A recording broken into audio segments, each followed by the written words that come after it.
66 Қазығұрт жалпы орта білім беретін мектебінің оқушысы Қыдыралы Шұғла Бегалықызы. Өзімнің жетістік портфолиомды сіздерге ұсынамын.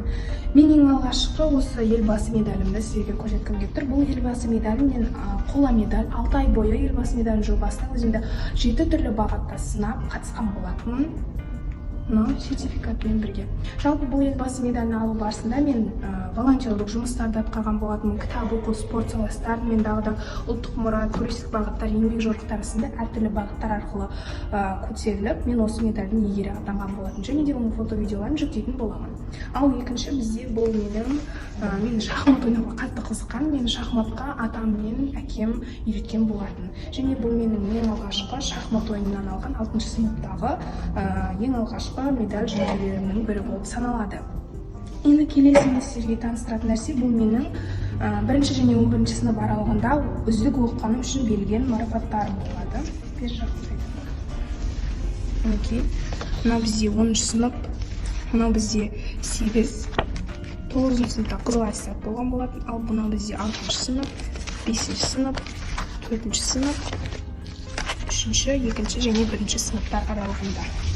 Менде елбасы медалінің кітап оқу бағыты бойынша әртүрлі кітапханаларда түсіріп жіберген фото есептерім. Ал бұл бізде менің спорт бағыты бойынша дайындалған волейболның видео есептерім. Ал бұл суретте біз өзіміздің тобымызбен Бөртемелка зауытына экскурсияға барған болатынбыз. Және де соңғы сурет мен елбасы медалінің иегері атанған кезім. Екінші көрсететін нәрсе бұл бізде әртүрлі аудандық республикалық жарыстардан алған менің жүлделерім. Бұл бізде Самұрық республикалық байқауынан иеленген 3-10 жүлде.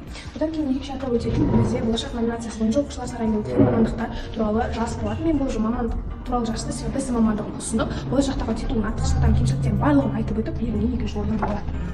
Одан кейін мен география, тарих пәндерін жақсы көремін. Соның ішінде бұл бізде республикалық жарыстан география пәнінен 3-ші орын ал, 2-ші орын бізде сол секілді әртүрлі жүлделі орындарым бар.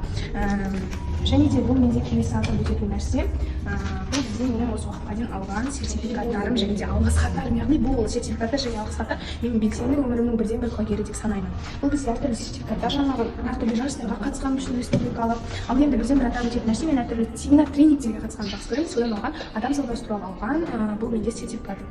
Екінші бізде бұл алғыс хат бізде 16 желтоқсанда Пушкин кітапханасында өткен 16 желтоқсанға арналған поэзия жыр кешінен өзімнің поэзия жырларымды оқып, өзім шығарған өлеңдерімді оқып еленген алғыс хаты. Ал бұл бізде Ыбырай Алтынсарин атындағы кітапханада өткен алғыс айту күніне орай алған алғыс хатым болып саналады. Ал бұл менің биге қызығамын, өзімнің би тобым болды. Биде жатты, соның бұл Атамұрау хор тобының еленген мадақтамасы.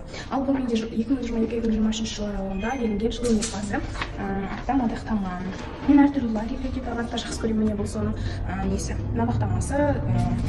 За активное участие в жизни лагеря роман «Воспоминания всегда будут нужны впереди». Ал бұл менде чегедеші, яғни фан-клубта болғаным үшін берген алғыс хат. Және сол секілді әртүрлі жаңағы рухани қазына Атамұрау есімімен еленген. Ал бұл менде мадақтама әртүрлі пәндерге белсене қатысқаным үшін. Бұл фото жалпы 16 желтоқсанда поэзия жыр кешінде жасалған фотолар болатын. Ал бұл кезекті фото бізде Машат Арасан лагеріндегі менің белсенді өмірімнің көрінісі.